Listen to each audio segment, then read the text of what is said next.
अस्सलातु वस्सलामु अलैका या रसूल अल्लाह व अला आलिका व अस्हाबिका या हबीब अल्लाह। अस्सलातु वस्सलामु अलैका या नबी अल्लाह व अला आलिका व अस्हाबिका या नूर अल्लाह। एफजेन चैनल के नाजरीन, आज प्रोग्राम हेल्थ इज़ वेल्थ में बात करेंगे एक कमाल के सिस्टम की।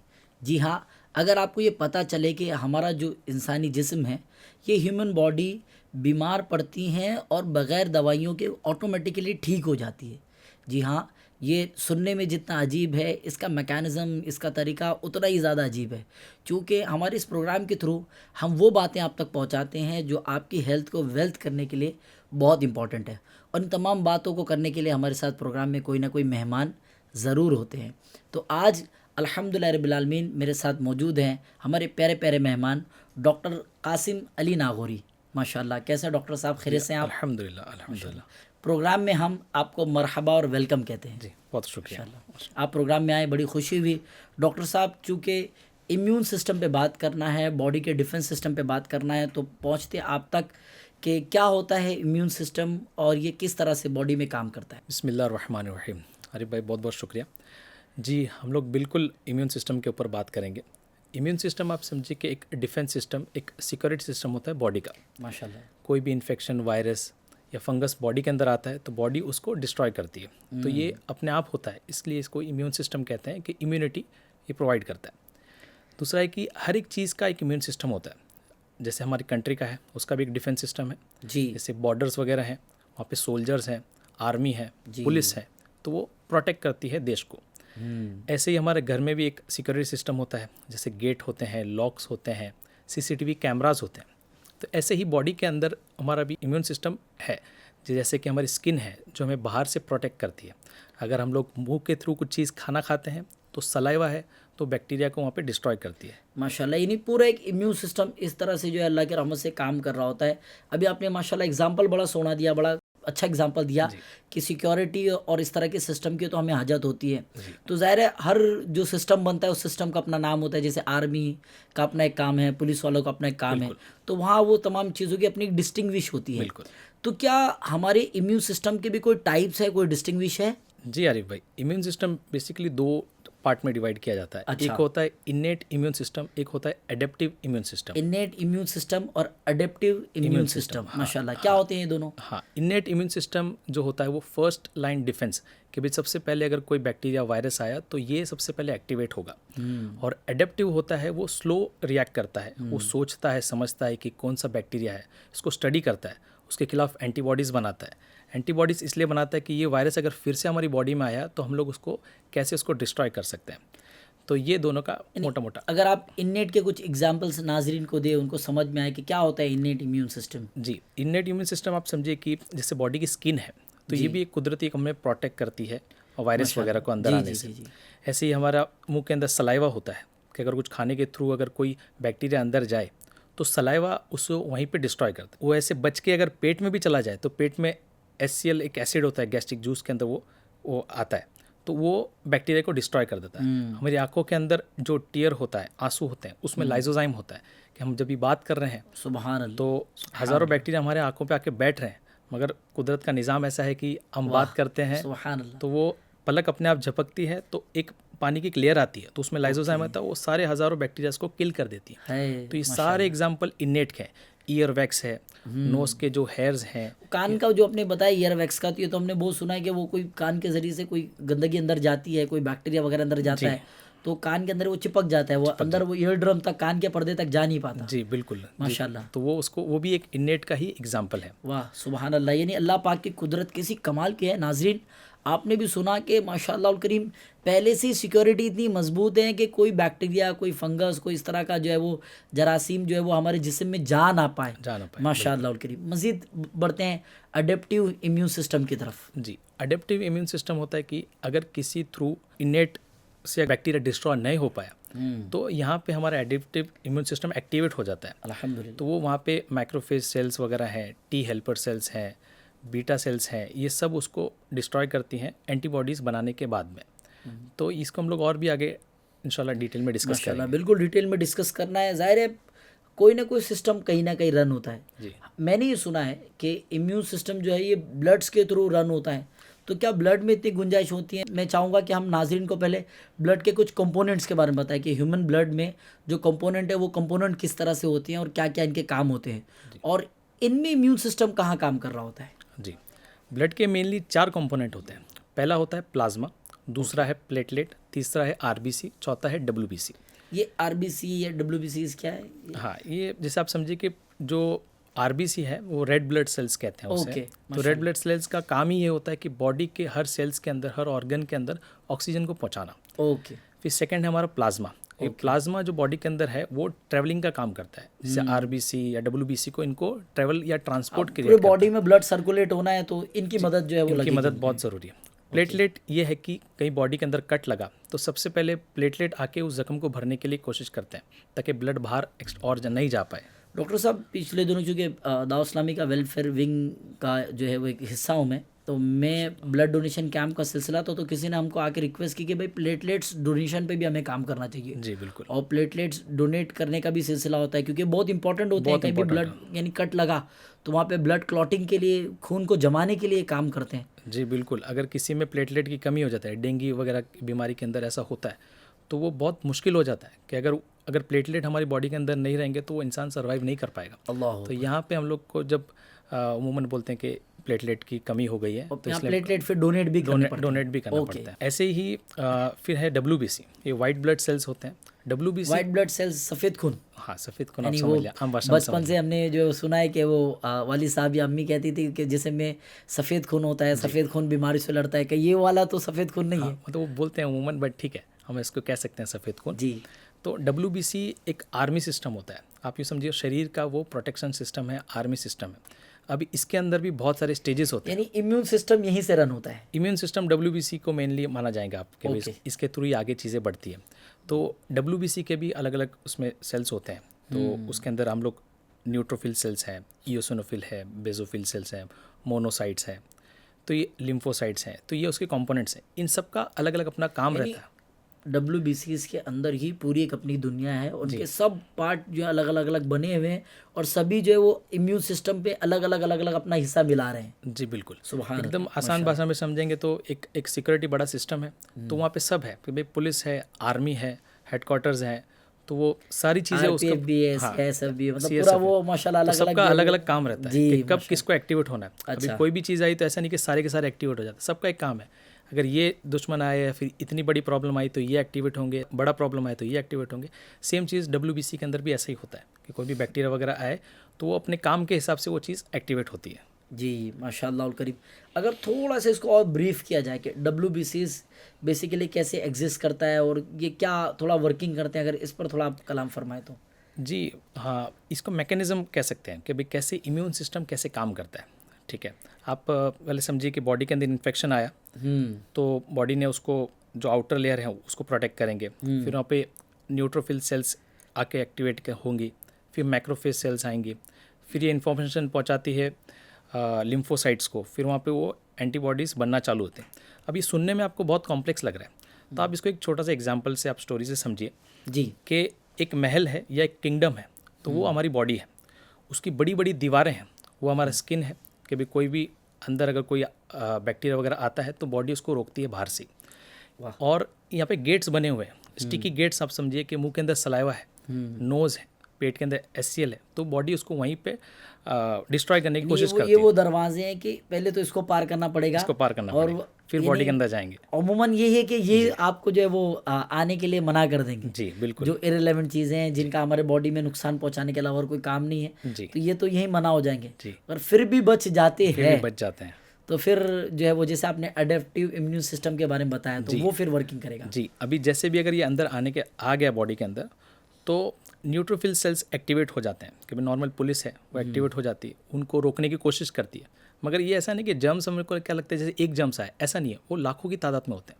अल्लाह। तो ऐसे लाखों की तादाद में, लाखों की तादाद में, जी, ये मिलियंस में भी जाते हैं, जिससे हमारे न्यूट्रोफिल सेल्स ये सारी भी मिलियंस की तादाद में। अमूमन तो ये बहुत ही बड़े बारीक, जी बहुत बारीक, नॉर्मल नेकेड आइज से या आंखों से तो नहीं दिखते होंगे, तो अब ये कभी खाने के जरिए जा रहे होंगे, कभी हवा के जरिए से बॉडी के अंदर जा रहे होंगे। जी, तो फिर अगर ये लाखों को और जो है वो अरबों की तादाद में अगर ये जाएंगे तो ज़ाहिर है इनके लिए, हमारे लिए काम बड़ा टफ हो जाएगा। जी, मगर निज़ाम है कि बॉडी का हमें पता भी नहीं चलता। अभी इस वक्त हम बैठे हैं ना, तो कहीं ना कहीं वो अब अंदर फाइट कर रहे हैं। अच्छा। अभी कोई भी ज़रिए से हम बात कर रहे हैं, हवा के थ्रू इन्फेक्शन अंदर गया, आंखों के थ्रू गया, तो कहीं ना कहीं वो अभी भी वो सिस्टम एक्टिवेट है, हमें पता नहीं है ऐसा। तो न्यूट्रोफिल सेल वहाँ पे एक्टिवेट हो जाते हैं, उसको ख़त्म करने की कोशिश करते हैं। अगर वो नहीं कर पाते हैं तो फिर मैक्रोफेज सेल्स आते हैं।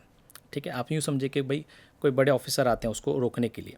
अब वो देखते हैं कि ये अभी क्या है, अभी इस वक्त भी अगर हम लोग उसको डिस्ट्रॉय नहीं कर पाते हैं, तो जब ये चीज़ है, ये आर्मी के पास जाती है, जिसको हम एडेप्टिव इम्यून सिस्टम कहते हैं।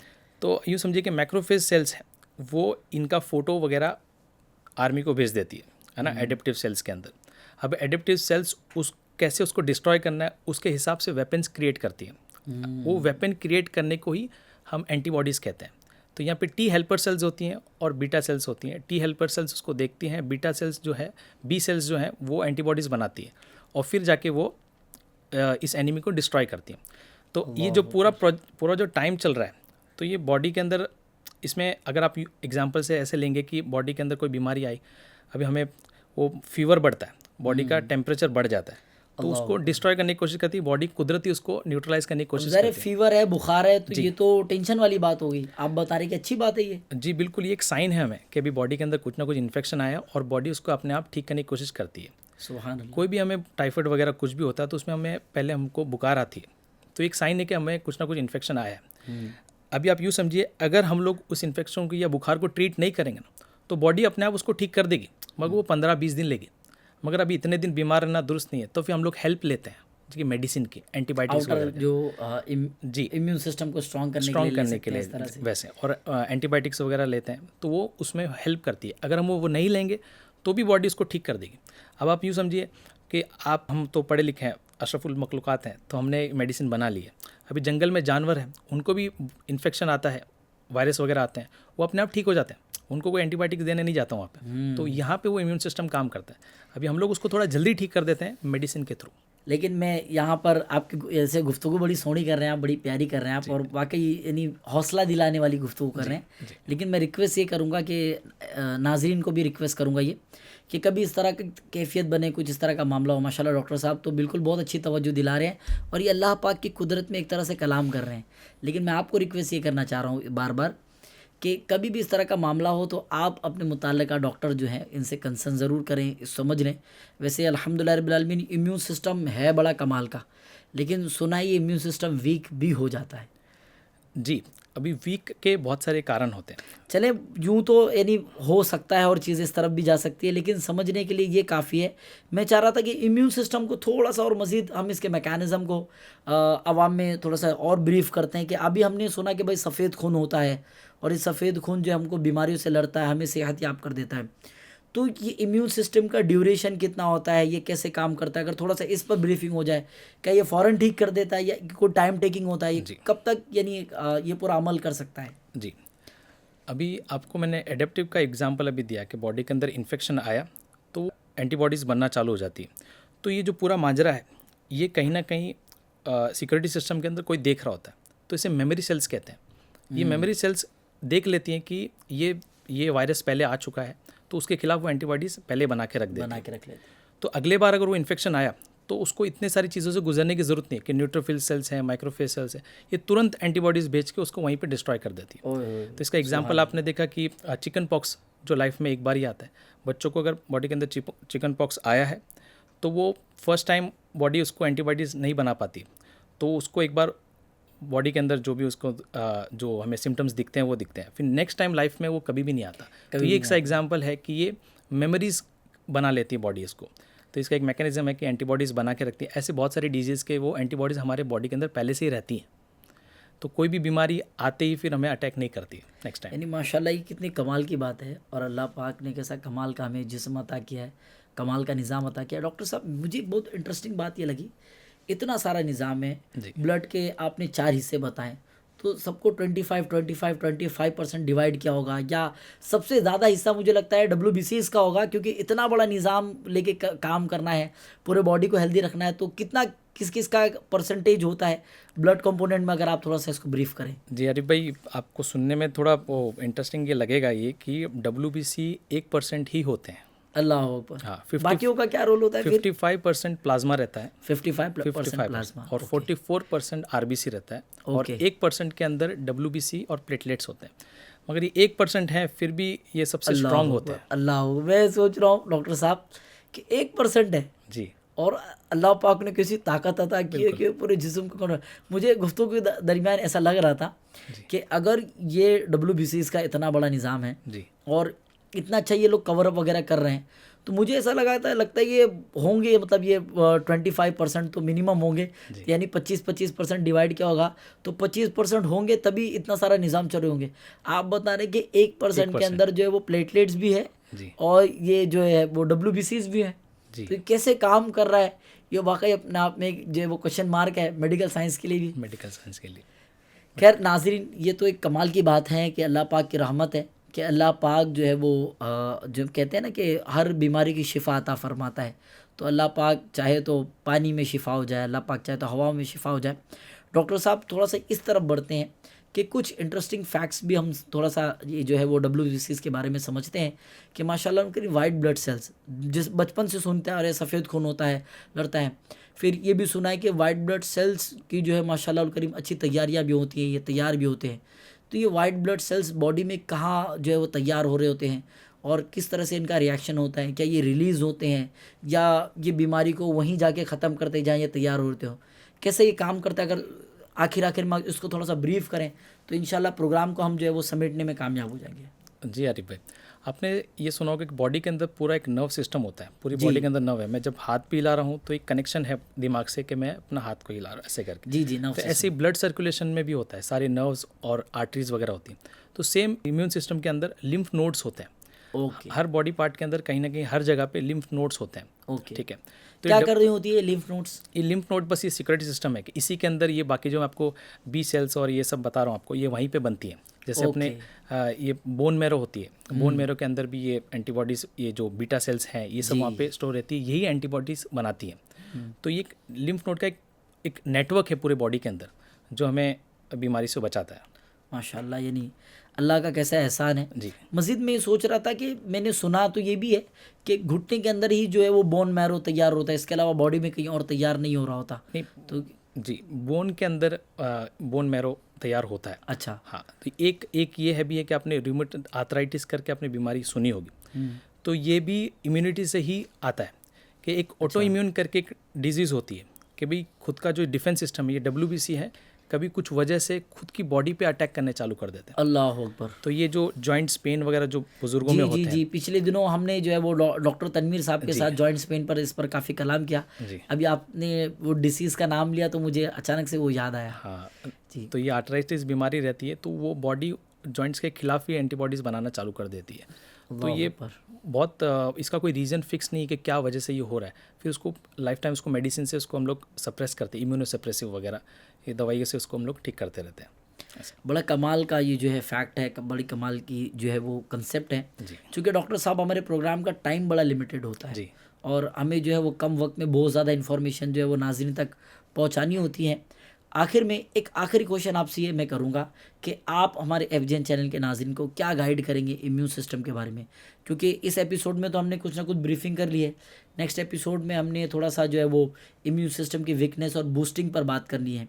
तो अभी प्रोग्राम के एंडिंग में आप क्या गाइड करेंगे इम्यून सिस्टम को लेके, हम किस तरह से कॉन्शियस हो और क्या एहतियाती करें हमारे FGN चैनल के नाज़रीन, क्या फरमाते हैं आप? जी, आपके जो व्यूवर्स हैं उनके लिए ऐसा है कि आप इम्यून सिस्टम को स्ट्रॉन्ग कर सकते हो आपके डाइट से। ठीक है, आप अपना पर्सनल हाइजीन मेंटेन कर सकते हो। आप दिन में आप 5 बार वुज़ू कीजिए तो आपके आज़ा धुलते रहेंगे, तो कोई भी इन्फेक्शन वगैरह वहाँ से ठीक होते रहेंगे। तहारत वगैरह है, तहारत आप सफाई रखिए बॉडी के, भाई पाकीज़गी आधा ईमान, कि बॉडी साफ़ रहेगी तो इन सारी चीज़ों से काफ़ी बैक्टीरियाज वगैरह ख़त्म हो जाएंगे। अल्हम्दुलिल्लाह। आप अच्छा खाइए आप, और आप लिमिट में खाइए, सुन्नत के मुताबिक खाइए, तो ये कहीं ना कहीं हमें इम्यून सुन्नत के मुताबिक जैसे हमने सुना है कि खाने के 3 हिस्से किए जाते जी हैं बिल्कुल, और 1/3 1/3 1/3 करके। तो पहला जो 1/3 है, 1/3 जो है वो खाने के लिए, सेकंड जो 1/3 है, 1/3 जो है वो पानी के लिए, पानी और लास्ट वाला जो है वो 1/3 जो है, 1/3 जो है वो हवा के लिए। तो क्या आप इसी जो है वो आइडियोलॉजी को प्रमोट करते हैं? जी बिल्कुल, क्योंकि अगर आप ओवर ईटिंग करोगे आप, तो उसके के अंदर ये बॉडी इतना अच्छे से फंक्शन नहीं करेगी ऐसा। तो आपको एक लिमिट में खाना होता है, आपको हेल्दी खाना होता है। खाना खाने का मतलब अपने कुछ भी जंक फूड वगैरह खाएंगे तो उससे भी हमारा इम्यून सिस्टम वीक होता है। तो आप यूँ समझिए कि आपको इम्यून सिस्टम स्ट्रॉन्ग करने के लिए, या आपको जो मैसेज हम दे रहे हैं, तो आप अच्छा खाइए, आप हाइजीन मेंटेन रखिए, तो इंशाल्लाह आपकी इम्यूनिटी अच्छी रहेगी इंशाअल्लाहुल करीम। तो FJN चैनल के नाजरीन, क्या ख्याल है? अपने आप को स्ट्रॉन्ग रखना है, बगैर दवाइयों के भी ठीक हुआ जा सकता है, और ये बिल्कुल मुमकिन है, बल्कि आप हो रहे हैं। आपको पता नहीं होगा, मुझे पता नहीं है, डॉक्टर साहब को भी जैसे फरमा रहे कि अभी भी जो है वो इम्यून सिस्टम कहीं ना कहीं एग्जिस्ट कर रहा है, काम कर रहा है, लेकिन आप और मैं नहीं जानते। तो अपने आप को मजबूत रखने के लिए, इम्यून सिस्टम को आगे कारआमद बनाने के लिए, और ख़ुद को हेल्दी रखने के लिए, दूसरों को हेल्दी रखने के लिए हमारा प्रोग्राम हेल्थ इज़ वेल्थ देखते रहिए। इस प्रोग्राम की लिंक मैं चाहूँगा कि आप दूसरों को भी शेयर किया करें, ख़ुद भी देखा करें, और इस प्रोग्राम की लिंक जो है वो दूसरों को भी शेयर करें। वीक में एक बार हमारे प्रोग्राम आता है, आप भी ज़रूर देखा करें, दूसरों को भी रिकमेंड किया करें। क्या पता आपका रिकमेंडेशन किसी को सेहतमंद कर दें।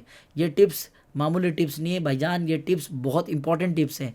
ये टिप्स को आप फॉलो करते हैं तो इंशाअल्लाह करीब आप भी सेहतमंद रहेंगे, आपके घर वाले भी सेहतमंद रहेंगे।